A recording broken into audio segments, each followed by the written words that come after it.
US median, you can see median wage growth in New England has been about 31% compared to that 14 for the US. 10th percentile wages, where are those? There's the US 10th, there's New England, so a little bit better than the country as a whole. But again, in New England, the top has pulled away even more than the country as a whole. So even though wages for the middle and the bottom have been a little bit, wage growth for the middle and the bottom have been a little bit better in New England, the top has also pulled further away than the rest of the country. We can look at what's happened to wages specifically in New England states, and I'm looking here just since 2000, the more recent period, because I think there's some interesting things to note here. You can see that wages for the 10th percentile, which is the dark blue line, in most New England states are as good or better growth than the country as a whole. Again, as I said, the top continues to pull away, even in the more recent period. And then the one number that really jumps out to me, I'm sure it probably jumps out to you, is that 10th percentile in New Hampshire. Since 2000, the lowest wage workers in New Hampshire are actually making less today than they were in 2000 on an hourly basis. And I think we can probably guess the reason for that, but I will be explicit about it in a minute. Now, I'm talking all about wages here and earnings, and you all work on anti-poverty issues, and so I think it's important to just recognize why this is still important. I'm sure most of you know this, that of the folks who are of working age, who are in poverty, the majority of them work. You know, oftentimes there is this perception that they're just loafing. And we all know that that's not true. 60%, roughly 40% of those ages 18 to 64 roughly 40% of those 18 to 64 who are in poverty can't work because they're in school, they're retired, they're disabled. Of that 60% that can work, 63% of them do work. 45% work full-time. Some of them work part-time. The rest probably are looking for jobs but haven't been able to get them or haven't been able to get the hours that they want. I know a lot of you know this intimately, so this is no surprise, but the numbers bear out your experience. And the other thing that I'll point out is that, you know, even though government programs have been so valuable in lifting the incomes of low-income folks, the majority of income going to the bottom 20% of households is still coming from wages or wage-related transfers, things like the EITC, benefits that are dependent upon how much you earn in the labor market, and that has grown significantly. Almost 70% of income for the bottom 20% comes from the labor market. So what we do around the labor market and what's happening in the market is critically important to lifting folks out of poverty. I would be remiss if I didn't note that there are also, you know, I've been talking about inequality just in the general sense. There are huge inequalities along racial and ethnic lines. This chart is showing median household income by race. What you can see is that Black and Hispanic families have dramatically lower household incomes than white and Asian families. What's also interesting to note in this chart is that Black households, the median Black household income today, or last year we had data for in 2018, is still lower than it was in 2000. They're the only racial group that has not regained the household income that they had in the last century.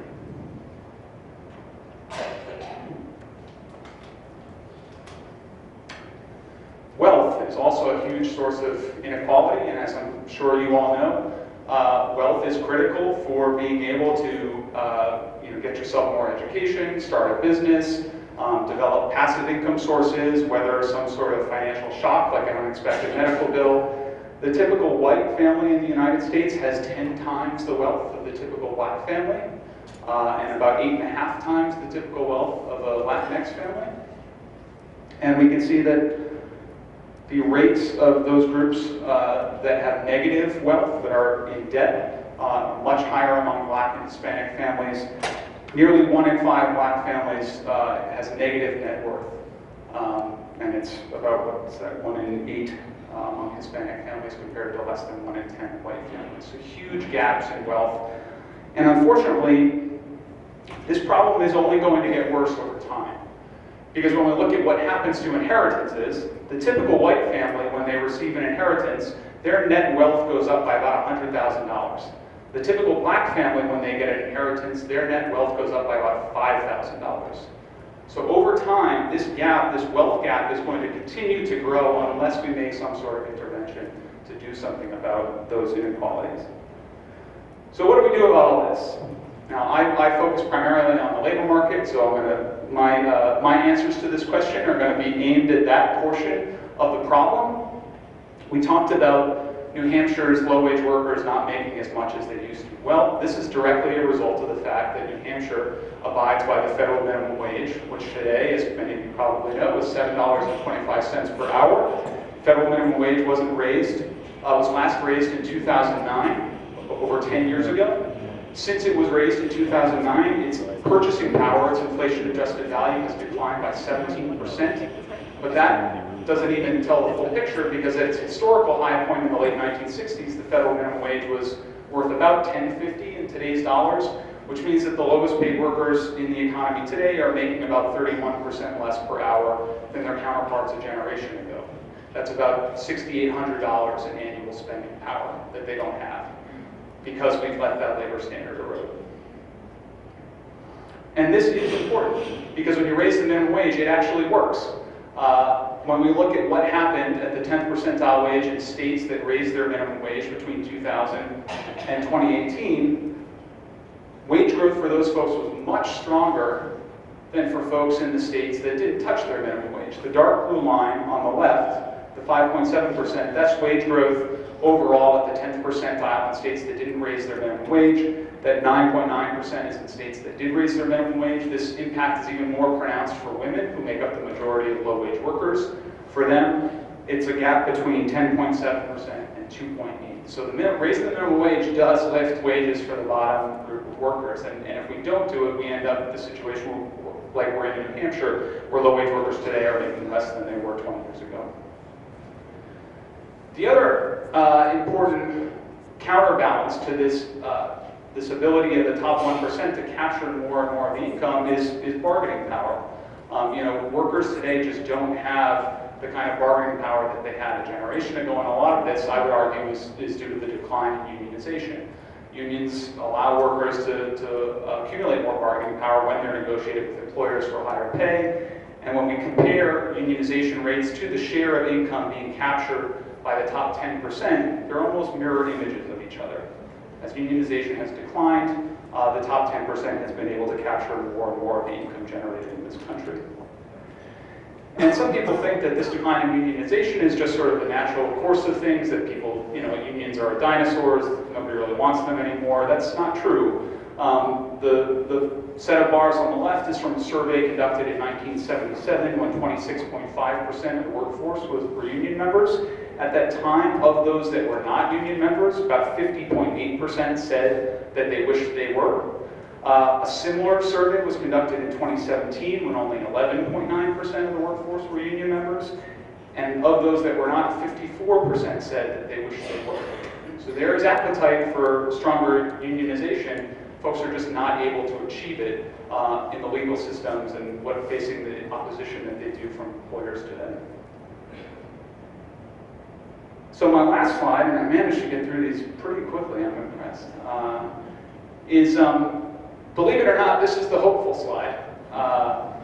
Because what this shows is that there is an alternative to the way that our economy is working today. What this chart shows is average annual family income growth for different points in the income distribution over 3 different periods.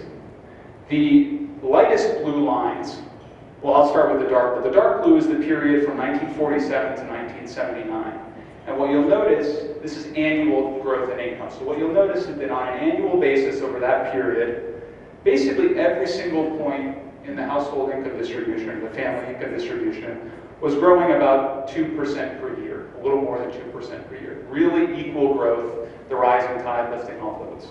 From 1979 to 2007, we get this different pattern. That's sort of the middle blue lines. It's this stair-step pattern, where income is rising well for folks at the top, but not rising at all for households at the bottom. And the lightest blue lines are the period from 2007 to 2017, the more recent period. And we're seeing a repeat of the 79 to 2007 period, just at a lower level. And this is annualized growth. This isn't cumulative growth over the whole period. This is what's happening on an annual basis. And so another thing to take away from this is not only was growth more equal back in that earlier period.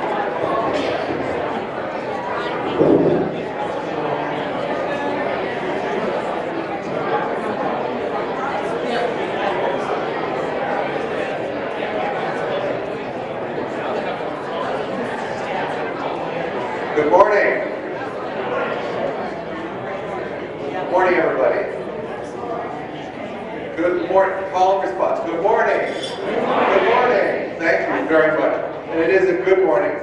It's a typical morning, perhaps in the winter in New Hampshire. A little bit of snow, ordered for us by Betsy, our president.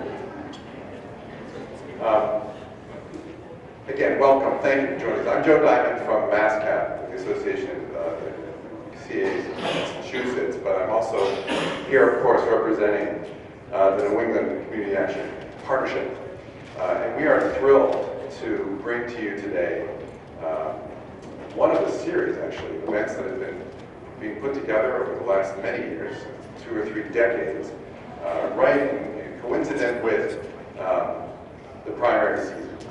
We feel it's our responsibility to bring the issues that we and the people that we serve face all the time, issues related to poverty, opportunity, inequality, to the forefront and into the conversation. And that's why we've invited, and you'll learn more about this as we go, invited all of the presidential candidates, and along with them, experts in fields that are important to us. I wanted to take this opportunity. We're going to get things started today very soon. We have a very full agenda, but there are a couple things that I wanted to do first that are really important to us and to me in particular. I wanted to thank the committee that put this together. Events like this don't just happen, and I wanted to ask everybody who participated in this to stand up, the planning committee for this group. If you don't mind, to stand up, everybody who participated.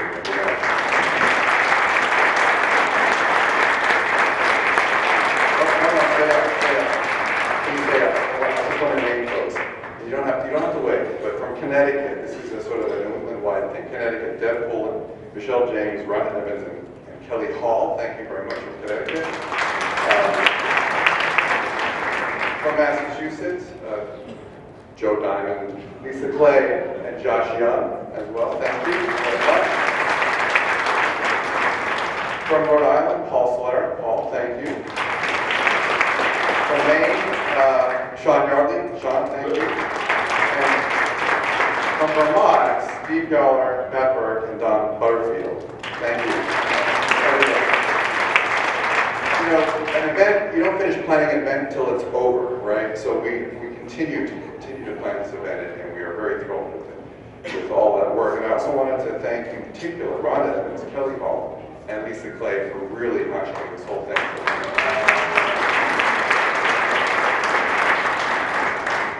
We also have some sponsors to thank. Without their help and support, we wouldn't be able to do this. Wait for a second. Oh my goodness. And our sponsors, as you've probably seen as you walked in and on the screen, include Eastern Benefits, ABCD Boston, New Hampshire Community Action Association, SMC Partners, Community Software Group.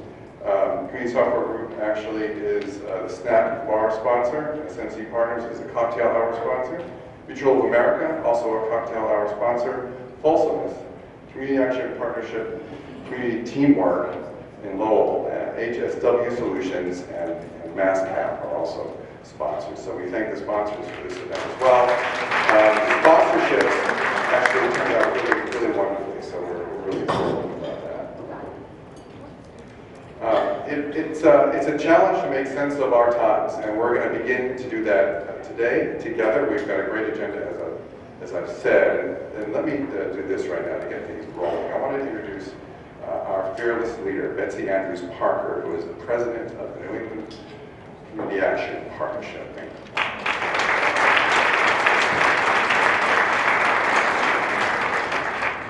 Joe's taller than me. So community action clearly brings the weather. You got earthquakes in Puerto Rico, you got a snowstorm here. Only New Hampshire Hampshire. I skied and went to the beach last weekend. That's New England for you. But I wanted to say thank you. I'm from New Hampshire. I grew up in New Hampshire. Presidential primaries are like in my blood. The first memory I ever had was my parents taking me to see Reagan at the Capitol steps. My mother had a granola bar in her pocket, and she got patted down by Secret Service. That's what I remember about the whole event. And it's such a unique opportunity. You can come here in one weekend and see every candidate. And at one point, I would get 22 text messages because a candidate was coming on Friday to go see something. So it's very, very exciting, and I'm so thrilled that New Hampshire can share this event and expertise with you. But also what I'm thrilled about is I know all of you, you're looking at me now, but pretty soon you're going to look at those phones, aren't you? Because things are happening. So while you're at it, I would love you all to tweet today. Who here can tweet? Oh, who wants to learn how to tweet today? How about that? We're all on Facebook. It's a very popular medium for the 45 to 54-year-old mothers in the room.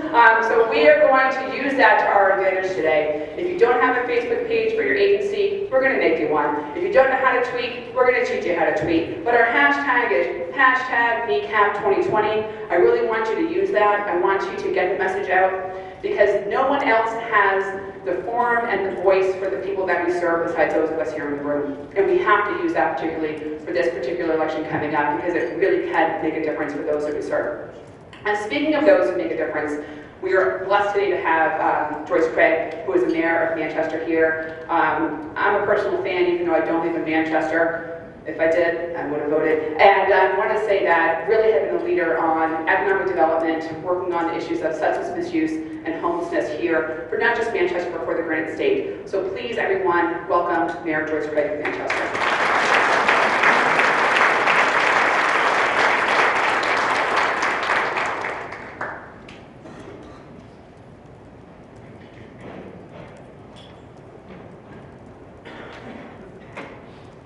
Good morning. It's such a pleasure to welcome you all to Manchester and to the New England Community Action Partnership Presidential Forum. I would like to really thank Donnelly Leozzo and Southern New Hampshire Services for inviting me here today. I appreciate all that you do in the Queen City with supports in child development, health, housing, workforce development, and so much more. As Betsy just said, in New Hampshire, the first in the nation primary is less than a month away, and it's really an exciting time here in the city of Manchester. On any given day, you can bump into a presidential candidate while you're grabbing breakfast, while you're shopping downtown, or while you're simply walking down the street. It's really a great time, and we welcome candidates into our homes, whether they're the front runners or the dark horse candidates, because we understand the awesome responsibility that we have in choosing our next president. I encourage everyone here today to take an active role in the presidential process, attend the events, talk to candidates, and most importantly, vote. And we have the opportunity to talk not just about the national or international issues, but really we can bring the local challenges and local successes that we've encountered to these presidential candidates as well. So I want to mention this. Just yesterday, Manchester launched a website. It's called mhtfitn.com. It's really there to celebrate Manchester's role in First in the Nation primary and to highlight the candidates and the national press that will be here in the city. We're also including special events. We'll be having historical trolley tours, trivia nights, a scavenger hunt throughout the city. So I really encourage you again while you're here to check that out. You have some great speakers and panels scheduled today. So I wish you all a successful and rewarding experience. And again, encourage you to take advantage of all that Manchester has to offer during this exciting time. Thank you.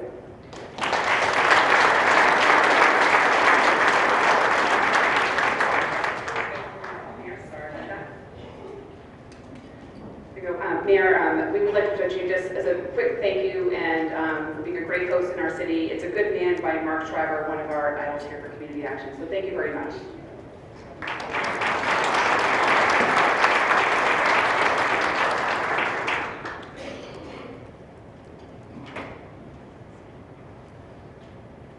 Thank you, Mayor Craig. We appreciate your remarks. Thank you very much. Our next speaker is somebody who is important to us for a number of reasons. David Cooper is the Senior Economic Analyst for the Economic Policy Institute.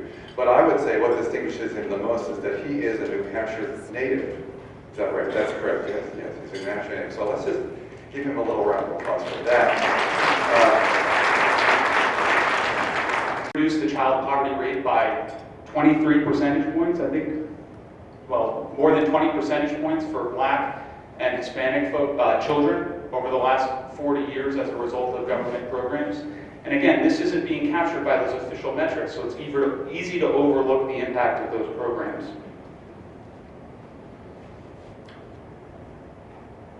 Now, despite all of those reductions, what we do know, as I said earlier, poverty is disproportionately concentrated in the South, and it's disproportionately concentrated in communities of color. Today, Black and Hispanic children represent almost 2/3 of all children in poverty across the country.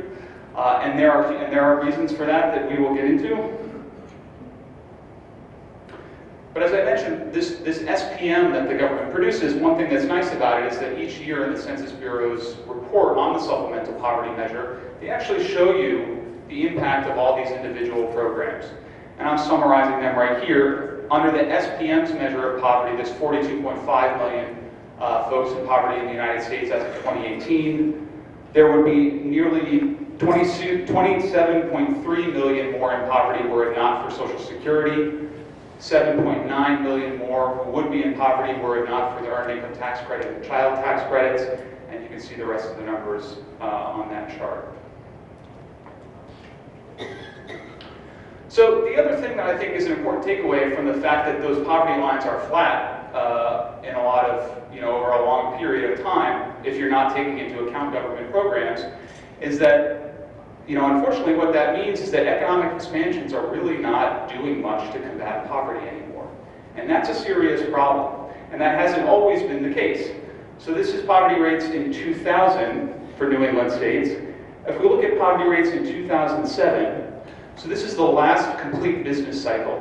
So from 2000 to 2007, the economy was growing. This was the first business cycle in history where poverty was higher at the end of the business cycle than it was at the beginning. So what that means is that even though the economy was growing that whole time, poverty didn't actually get down lower than it was before the business cycle started. And if we look at the more recent period, we see the same thing. Now granted, the business cycle, we have not peaked yet, and we don't really know when the next recession is coming, but as of 2018, poverty nationally and in most New England states was higher than it was in 2007 at the last business cycle peak. This is a serious problem. This means markets are not working for the lowest income families, and in the numbers I'll show you, I would argue that markets are not really working that well for most American families. So we can look at what's happened to income, market income, for the bottom 20%. This is the lowest quintile, the bottom 20% of households in the country. And you can see that since 1979, income for that group has risen 32%. You may think, well, 32% over 26 years, that doesn't seem so bad. And in fact, when we take into account those government programs that I talked about, income for the bottom 20% has actually grown about 79% as of 2015. Well, that doesn't seem so bad, right? Well, it's important to understand that that big gap between the 79 and the 32, the impact of all those government programs, that's largely spending on Medicaid. So the fact that the government is spending so much more to provide health care for low-income families, in these surveys, that's registered as more income going to those families, when in fact, they're not actually getting much in the way of income. It's just paying their medical bills. And that 32% growth in market income for the lowest quintile, that's actually the exact same level of growth that the entire bottom 90% of households in America have experienced since 1979. We can look at that including, including government transfers. It looks like 46%. That additional government transfer income is largely Social Security, the aging of the population, baby boomers collecting their retirement, and all of that pales in comparison to income growth for the top 1%. Incomes for the top 1% of households have grown about 230% since 1979. That is where all of that income is, all that market income is going. Now, again, 32% growth, you may think, oh, well, that's not so bad over 26 years, but it doesn't look so good when you take into account the fact that households are working a lot more hours today than they were in 1979. In New England, the average two-parent family is working 14% more hours today than they were in 1979. For context, 14% more, that's 480 hours. That's 12 weeks of work. That is the rise of the two-earner household. That is more women entering the workforce and working full-time. So 32% growth doesn't look so great when you're working 14% more hours. EPI has some great metrics on income inequality, on this income growth of the top 1%. And I'm going to try and just show you this interactive really quickly. Let's see if it works. You can go to this, check out your state. It tells you things like the average income of the top 1% in the United States. This is as of, I think, 2017, $1.3 million. Compare that to an average income of the bottom 99% of $50 million. That means the top 1% is earning income 26 times the income of the bottom 99%. We'll do a, let's see, we'll do a state. Let's do Connecticut, because it's the first New England state in the list. It's also the most unequal New England state. The average income of the top 1% in Connecticut, $2.5 million per year, compared to $67,000 for the bottom 99. Top 1% in Connecticut are making 37 times the income of the bottom 99%. You can also see it would take you annual income of $700,000 a year to be in the top 1% in Connecticut. And this interactive also shows you sort of what the trends have looked like over time. Connecticut's top 1% have been capturing more and more income at a faster rate than the country as a whole. They currently take home 27% of all income received in Connecticut.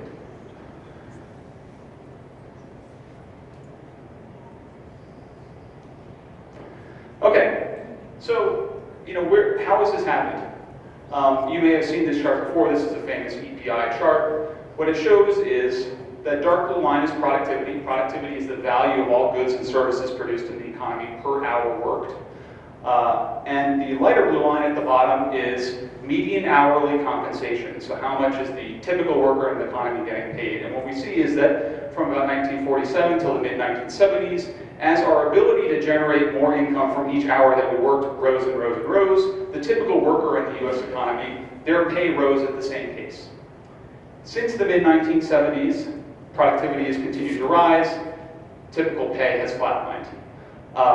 And I should mention that that light blue line, the typical pay line, that's total compensation, it's not just wages.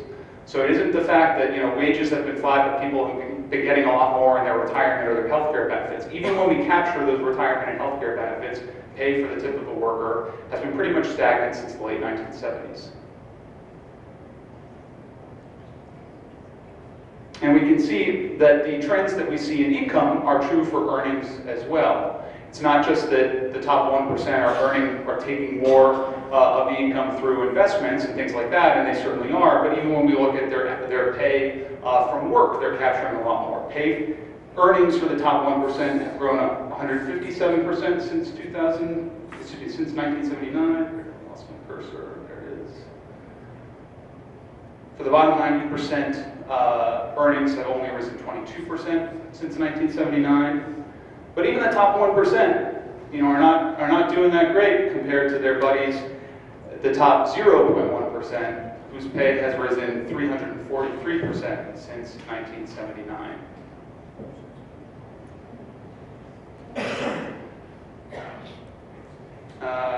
Again, even if we look at this at an hourly basis, because it's important, I've been talking about the top 1% versus the bottom 90 or the bottom 99. There's a lot of variation even within that bottom 90%, and it's useful to look at what's happened to wages for folks at different point on the wage distribution.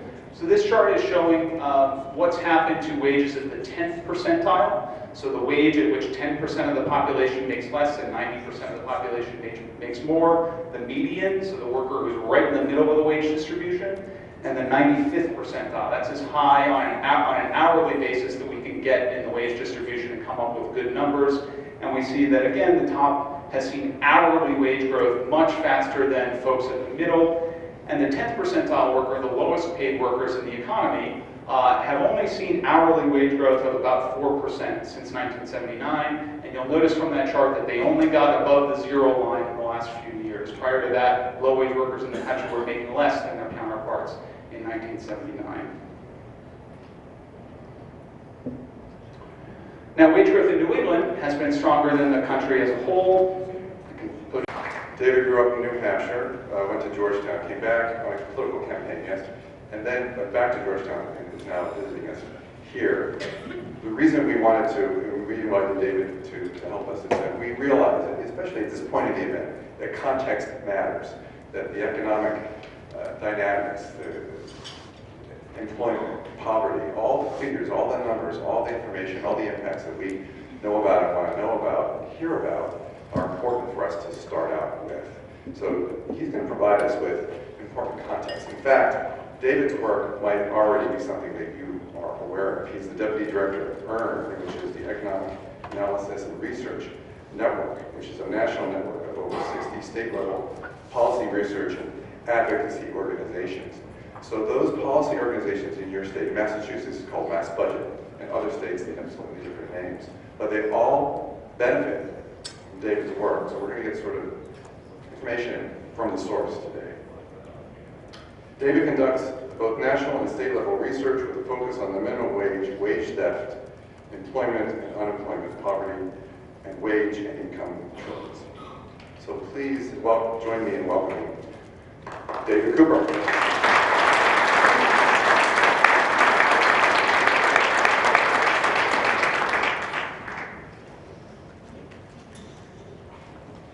Hi everyone, good morning. My timer set up here.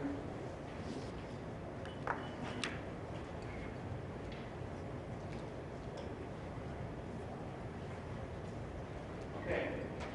So as was said, I'm going to present some contextual information, a lot of data, and I apologize in advance. There's way too much data here for me to get through all of it in 30 minutes, but I'm going to make the presentation available to everyone afterwards. You can dig into the numbers at your leisure afterwards.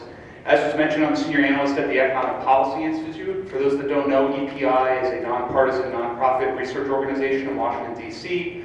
that studies the economic conditions of low and middle income workers and their families, and then tries to develop and, in some cases, advocate for policies that we think will help those folks.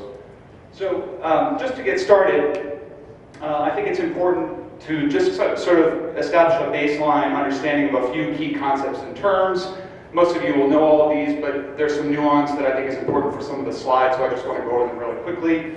Income, of course, is the money that folks get over some period. We usually talk about it annually, and when I say income, I'm mostly referring to income from all sources: wages, earnings, government transfers, investment income, whatever it may be. We also have market income, which is just income that folks receive exclusive of government transfers.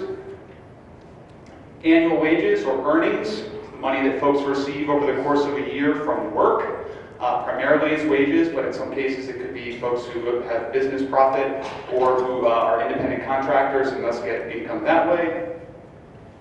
Hourly wages, of course, the things that folks get paid on an hourly basis from their employer. And then finally, wealth, the stock of money or assets that folks have accumulated minus any debt that they may have. So pretty easy stuff. Okay, so just to start out, let's take a look at what poverty looks like throughout the country. I know all of you work in this space, so you probably know these numbers intimately, but there's a lot of variation in poverty across the country. As I think we all know, the highest poverty rates are in the South. Mississippi, the highest poverty rate state in the country. Almost 1 in 5 folks in Mississippi are in poverty. New Mexico's a close second at 19.5%. New England does a lot better on these measures. If we look at the New England states, Maine 11.6% in poverty, Vermont 11%, Massachusetts 10%. New Hampshire has the lowest poverty rate in the country at 7.6%. These are all numbers from the American Community Survey, which folks may know is just one of the surveys that the government uses to measure poverty. And we use the ACS because it has the largest sample of any of these surveys, so it's good for looking at poverty at the state level, but there's also the Current Population Survey, which is the longer running survey that allows us to look at poverty over time. I'll get to that in a second. But as I'm sure most of you know, there are two main problems with the official poverty metric. One is that it's just a grossly inadequate measure of what it actually takes for folks to live. The poverty line was developed in the 1950s. It was calculated as essentially 3 times the cost of food at that time. And since the 1950s, that poverty line, which is applied, it's the same line applied everywhere across the country, has simply been updated by overall inflation. But of course, the cost of food has not risen at the same rate that costs of things like housing and healthcare have. So the poverty line doesn't actually reflect what it takes for folks to live right now. I mean, I think we all know that no family of 4 could actually get by on $24,000 a year anywhere in the country today. So, as I said, we have different surveys to look at poverty. We can look at it in the CPS. And the numbers are a little different, but the overall picture is the same. The other main problem with the poverty line is that it only captures pre-tax cash income. So, in other words, all of the supports that folks are getting through programs that you all know intimately, SNAP, LIHEAP, WIC, Social Security, disability, the poverty line doesn't capture any of that when it's calculating the poverty rate. So, not too long ago, the Census Bureau developed an alternative measure called the supplemental poverty measure, which tries to take a more holistic look at what poverty rates are, who's in poverty, by not only looking at actual prices of things like housing, transportation, healthcare, food, you name it today, and incorporating the fact that there are different costs in different states, different regions. Costs are different if you rent your home versus own your home. The SPM captures all that. It also captures income that's received from government assistance programs, things like SNAP, WIC, all of those programs I just mentioned. Now, what's interesting is that in this more holistic appraisal of who's actually in poverty, unfortunately what the numbers show nationally and in most states in New England is that poverty is actually more acute than we would think under the official poverty line, even when you're accounting for all of these income supports that are being provided through government programs. You can see the numbers right there. In this case, I'm comparing the SPM to the numbers in the current population survey because the SPM questions are actually asked as a supplement to the CPS, so it makes sense to compare those two. And these are poverty rates over a 3-year period from 2016 to 2018 because at the state level, the census only publishes SPM data using a 3-year sample. So you can look at your state and see how the SPM numbers compare to official poverty. We can look at poverty in New England versus the United States as a whole. What you'll see is that poverty in New England has always been lower than in the US, but the pattern is roughly the same. Poverty goes up and down depending upon where we are in the business cycle. We can also look at child poverty. As I'm sure most of you know, that is much higher than official poverty. There are officially somewhere between 38.1 and 41.8 million people in poverty across the country. I say between that because the 2 different surveys give us those 2 different numbers. 11.9 million of those are children. There's 1.5 million people officially in poverty in New England. So the poor in New England make up 3.5% of all the poor in the country. But one thing that could be easily taken away from a graph like this is the conclusion that, well, we haven't really done much to fight poverty over this 30-year period. And we know we do hear people say that sometimes, that all of our anti-poverty problems aren't really making all that much of a difference. And again, that's an ignorant position because it comes from this lack of understanding of the fact that the official poverty rate does not capture the impact of all of the programs that the government provides. There's a great paper by Laura Nolan and colleagues that uses that SPM framework that I described and applies it looking backwards to historical data to actually see the impact of all of those government programs. What you're seeing here is the official poverty line by race or ethnicity. And it is true, when you're looking at official poverty, it's a pretty flat line from 1970 to 2014, the last year that they looked at in this study. But when you use that SPM framework to capture the impact of all those government programs, it's a different story. What we see is that government income supports reduced the poverty line, reduced the poverty rate significantly. It's about 5.6 percentage points overall from 1970 to 2014, 6 percentage points for white folks, 23 percentage points for black folks, 15% for Latinx folks. So significant declines in poverty as a result of government income supports. We can look at the same trends for child poverty, and the reductions are even more dramatic. It was also stronger across the board.